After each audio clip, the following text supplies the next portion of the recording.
कहते हैं जब किसी को प्यार होता है फिर वह उस प्यार को पाने के लिए क्या कुछ नहीं करता, यहाँ तक कि अपने माता पिता से रिश्ता तोड़ लेता है और उसी के साथ जीने मरने की कसम खाता है। और फिर उसको ये नहीं पता होता है कि उसका अंत कितना बुरा हो सकता है।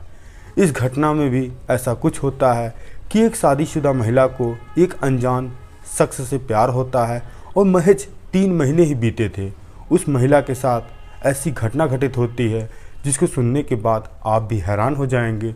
और बाद में पुलिस वाले उसी के सास ससुर को गिरफ्तार करते हैं जिनका गुनाह कुछ भी नहीं था। अगले दिन ऐसा कुछ होता है कि वो सास ससुर छूट जाते हैं और कातिल दूसरा गिरफ्तार होता है।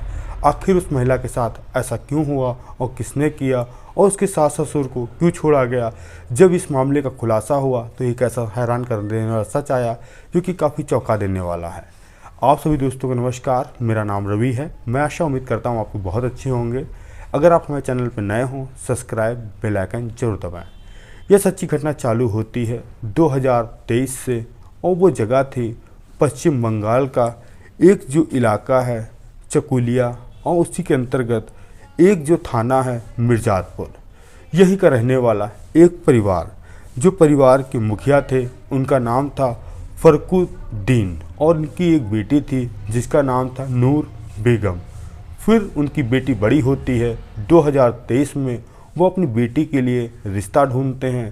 तभी पता चलता है बिहार का ही एक ज़िला है किशनगंज और उसी के पास मोहम्मदपुर वार्ड संख्या 5 में एक गांव है सुरजापुरा, वहीं का रहने वाला मोहम्मद नाम का युवक जिसकी उम्र 22 साल है, जो कि मेहनत मजदूरी करके अपने परिवार का खर्चा चलाता है। और लड़का बहुत ठीक है, ना तो उसके अंदर कोई खुराफात है ना तो कोई नशापत्ती करता है। जो लड़की के पिता थे वह उस लड़के के घर वालों से बात करते हैं और 2023 यानी फरवरी महीने में अपनी बेटी के हाथ पीले करते हैं और फिर उसको अपने ससुराल भेज देते हैं। सब कुछ ठीक ठाक चल रहा था। तभी अगले साल 2024 यानी जुलाई मई की बात थी, जो नूर बेगम यानी उनकी बेटी थी एक बच्ची को जन्म देती है। उसके बाद मानो घर में खुशियां तमाम आ गई थी।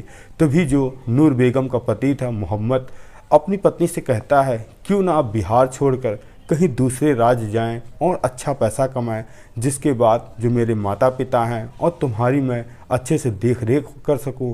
अब बिटिया जो पैदा हुई है उसकी परवरिश के लिए काफ़ी पैसा चाहिए, क्योंकि यहाँ रहकर पैसा कमाना असंभव है। इसीलिए जो मोहम्मद था वह आज से लगभग 6 महीना पहले रुख करता है उड़ीसा का ही कारखाना है, जो कि उसके दोस्त के माध्यम से पता चलता है। वहाँ वह नौकरी करने चला जाता है। 1-2 महीने भीतर वह जब घर आता था कई सारे पैसे लेकर आता था, गिफ्ट लेकर आता था, जिसके बाद पत्नी बहुत खुश रहती थी और जिसके माता पिता उसको बहुत प्राउड होता था कि उनका बेटा इतना यशस्वी है जो कि बाहर रहकर कमाता है। उनकी देख रेख के लिए हर महीने वह आता है। तभी एक तारीख आती है 23 मार्च 2025, जो नूर बेगम थी सुबह करीब 10 बजे सास ससुर से कहती है, जो कि इसके खेत में फसल है मक्का और गेहूं इस समय हो रहा है। तभी वह उसको काटने के लिए जा रही है और 1 से 2 घंटे में वह आ जाएगी। सास ससुर कहते हैं ठीक है, क्योंकि वह रोज़ जाती थी और बता कर जाती थी, 2 से 3 घंटे में आ जाती थी। और तभी 23 तारीख की दोपहर के 2 बज जाते हैं और बहू अभी तक घर नहीं आई थी और उसको घर आकर खाना ही बनाना था। तभी ससुर जाते हैं खेत की तरफ अपनी बहू को ढूंढने के लिए, कहीं उसका पता ठिकाना नहीं मिलता। फ़ौरन वह आते हैं और अपनी पत्नी से कहते हैं बहू क्या घर आई है। तभी जो उनकी सास है वह कहती है अभी नहीं आई है। फ़ौरन बगल के घर में जाते उनके ससुर अपनी बहू का फ़ोन नंबर मिलाते हैं। पता चलता है उनकी बहू का मोबाइल स्विच ऑफ है।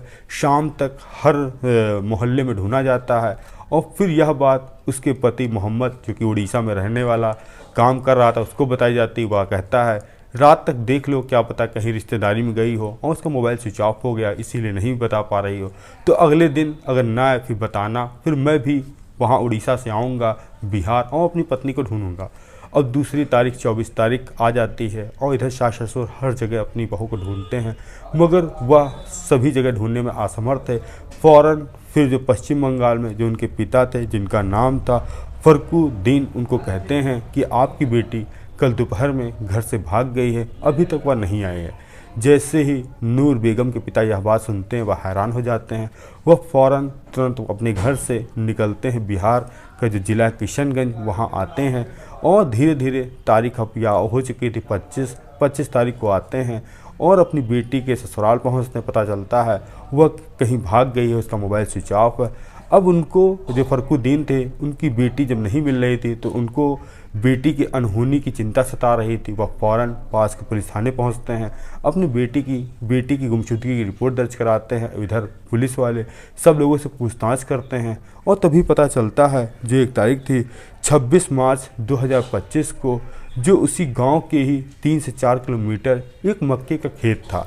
तभी जो खेत का मालिक पहुंचता है अपने खेत में पानी लगाने के लिए और वह पानी लगाकर बीच में म्याड़ बांधने गया ही था, देखता है कि एक महिला के बाल जो कि ज़मीन से निकले हैं ऊपर। वह फ़ौरन वहाँ पास जाता है और देखता है, थोड़ी मिट्टी हटाता है, देखता है कि एक महिला का सिर जो दिख रहा है। वह फ़ौरन घबरा जाता है, फ़ौरन चिल्लाता है। जो आसपास के लोग चरवाह थे वहाँ पहुँचते हैं, देखते हैं कि एक महिला की लाश जो कि ज़मीन में गड़ी है।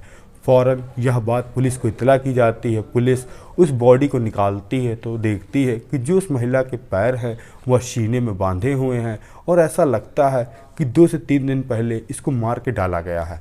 अब पुलिस वाले उसकी डेड बॉडी को पहले तो मिट्टी से धुलते हैं, फेस वगैरह, और फिर पता लगाने की कोशिश करते हैं महिला कौन है। क्योंकि वह महिला उसी गाँव की रहने वाली थी तो ज़्यादा टाइम नहीं लगता, तो पता चलता है कि यह जो महिला है मोहम्मद की पत्नी है, जो कि इसी गांव का रहने वाला है और इसके सास ससुर 1-2 दिन से ढूंढ रहे हैं, जो लापता है। अब पुलिस वाले उस महिला का पोस्टमार्टम के लिए भेजते हैं और इधर जो लड़की का बाप सामने आता है वह भी अपनी बेटी की ये हालत देखकर हैरान हो जाता है। वह जो अपने से जो लड़की के सास ससुर थे और जो उसकी ननद थी उसके खिलाफ हत्या का मुकदमा दर्ज कराता है। अब पुलिस वाले उसके सास ससुर को बंद कर देते हैं। हालांकि जो उसका पति था उसको खबर बताई जाती है कि उसकी पत्नी का उसी के माता पिता ने कत्ल कर दिया। वह भी हैरान था, वह फ़ौरन उड़ीसा से रुख करता है बिहार के लिए। अब पुलिस इधर पूछताछ कर रही थी। जो सास ससुर थे नूर बेगम के, वह एक ही बात कह रहे थे कि हमें कुछ भी नहीं पता। जो बहू थी उसने कहा था मैं खेत जा रही हूँ और वह उसके बाद नहीं आई, तो हम लोग इतना परेशान हुए, जिसके बाद हर जगह मैंने ढूंढा और यह बात अपने समधी को बताई और फिर पता चलता है उसकी लाश मिलती है और जो उसका पिता है वह हम लोग पे आरोप लगा रही है, गलत है। अब पुलिस वाले इधर जांच पड़ताल ही कर रहे थे, तभी 27 मार्च 2025 को एक युवक थाने पहुंचता है और जिसका नाम था मोहम्मद बुद्धू, जिसकी उम्र तकरीबन 26 साल थी। तभी वह कहता है जो नूर बेगम की लाश मिली है और उसका कत्ल मैंने किया है। अब पुलिस वाले यह बात सुनकर हैरान हो जाते हैं कि आखिर कातिल थाने क्यों आया और वह यह क्यों बता रहा है कि नूर बेगम का कत्ल उसने किया है। पुलिस वाले उससे वजह पूछते हैं तो मोहम्मद बुद्धूलाल कहता है कि वजह यह थी कि एक मिस कॉल आई थी जिसके बाद प्यार हुआ था और फिर कत्ल। तो पुलिस वालों ने कहा स्टार्टिंग से बताओ कैसे क्या हुआ। तभी मोहम्मद बुद्धू कहता है कि जनवरी 1 वीक का महीना था, एक महिला की मिस कॉल आती है और जब मैं उसको मिलाकर पलट के फ़ोन करता हूं तो वह कहती है कि रॉन्ग नंबर लग गया था। और फिर उसके बाद वह महिला पूछती है कि आप कौन हैं, कहां से बोल रहे हैं। तभी मैं कहता हूं कि जो मैं बगल वाले गांव से बोल रहा हूं और फिर हम लोगों की फ़ोन से ही बातचीत होना स्टार्ट हो जाती है। इसके बाद जो दूसरी तारीख आती है 24 फरवरी 2025 को, फिर मैं उस महिला से कहता हूं कि हम लोगों को मुलाकात करनी चाहिए क्योंकि हम लोग अगल बगल गांव के ही हैं और कभी न कभी मिल लेंगे तो अच्छा रहेगा और कहीं घूमने जाना रहेगा तो जा सकते हैं। बुद्धू और नूर बेगम 24 फरवरी 2025 को पहली बार मिलते हैं एक सुनसान जगह पे और 1 से 1.5 घंटे तक दोनों आपस में खूब सारी बात करते हैं। और यहाँ तक कि बात करने के बाद जब शाम ढलती है फिर नूर बेगम चली जाती है और जो बुद्धू था मोहम्मद बुद्धू वह भी अपने घर चला आता है। फिर अक्सर ये दोनों फ़ोन पे बात किया करते थे।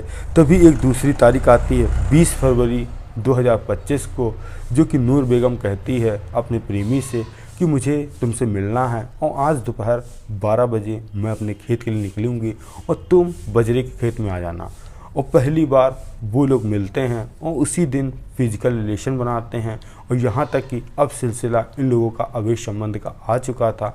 और फिर यह नूर बेगम जाती है और फिर तीसरी बार 10 मार्च 2025 को दोबारा ये लोग आपस में संबंध बनाते हैं। इसके बाद फिर ये चली जाती है अपने घर और तभी एक तारीख आती है, जो तारीख थी 20 मार्च 2025 को। नूर बेगम फ़ोन करती है अपने प्रेमी को और कहती है कि अब मुझे यहाँ नहीं रहना है और तुम्हारे साथ ही रहना है। जैसे ही यह मोहम्मद बुद्धू यह बात सुनता हुआ हैरान हो जाता है, तभी अपनी प्रेमिका से कहता है कि मेरे पिताजी की तबीयत ख़राब है, थोड़ा सही हो जाने दो और मैनेज हो जाने दो, फिर मैं तुमको अपने घर बुला लूँगा, अभी तुम वहीं रहो। तभी नूर बेगम कहती है कि तुम ज़्यादा तो नहीं बोल रहे हो, अगर तुमने मेरे साथ शादी नहीं की और तुम मुझे अपने घर नहीं ले जाओगे तो मैं तुम्हारा कत्ल करवा दूंगी, अगर कत्ल नहीं करवाऊंगी तो मैं तुम्हारे खिलाफ़ मुकदमा दर्ज करा दूंगी रेप का, जिसके बाद तुम सदैव जेल चले जाओगे।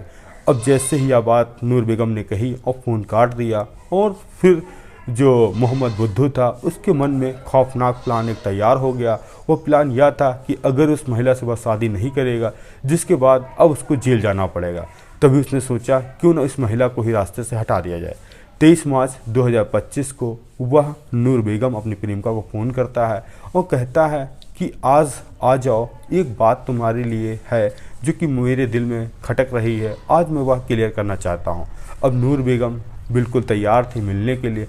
फ़ौरन पहले तो दोनों मुलाकात करते हैं। इसके बाद जो मोहम्मद बुद्धू था कहता है कि हम शादी नहीं कर सकते हैं क्योंकि तुम शादीशुदा हो और तुम अपने पति के ससुराल में रह रही हो, अगर यह हम लोग शादी करेंगे तो समाज में क्या मैसेज जाएगा। जिसके बाद नूर बेगम अपने प्रेमी से झगड़ती है और कहती है ठीक है, मैं अब जाऊंगी पुलिस थाने, तुम्हारे नाम कंप्लेन कराऊंगी। और जो मोहम्मद बुद्धू था वह साथ में कुल्हाड़ी लेकर आया था, जो कि उसने 100 मीटर पहले ही वहाँ रख दी थी। तभी अपनी बेगम से कहता है ठीक है तुम बैठो, तुम्हारे लिए मैं कुछ गिफ्ट लेकर आया हूँ। अब जैसे ही मोहम्मद बुद्धू जाता है कुल्हाड़ी लेने, अपनी प्रेमिका को पीछे कुल्हाड़ी से वार करता है और तब तक वार करता है जब तक उसकी मौत नहीं हो जाती।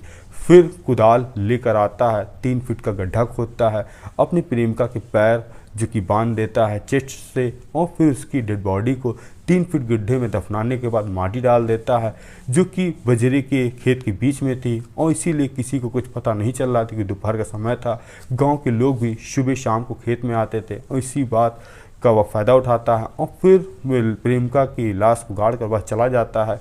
जाने के बाद वह अपने घर पर रहता था, काम धंधा सामान व्यक्ति की तरह करता था। और जब उसके पिता को पता चला कि उसकी बेटी की लाश उसके सास ससुर ने नहीं की बल्कि उसके प्रेमी ने की, वह भी हैरान था और परेशान था। पुलिस ने उसके सास ससुर को छोड़ दिया है, उस प्रेमी को हिरासत में लेकर जेल भेज दिया है। और एक महिला को बताओ मिस कॉल से प्यार हुआ और 3 महीने के अंदर ही उसको मौत के घाट उतार दिया गया। आपका इस कहानी में जो भी प्रतिक्रिया या सुझाव हो तो दे सकते हैं। हम आपसे मिलते हैं नई कहानी में नई शुरुआत के साथ। जय हिंद, जय भारत।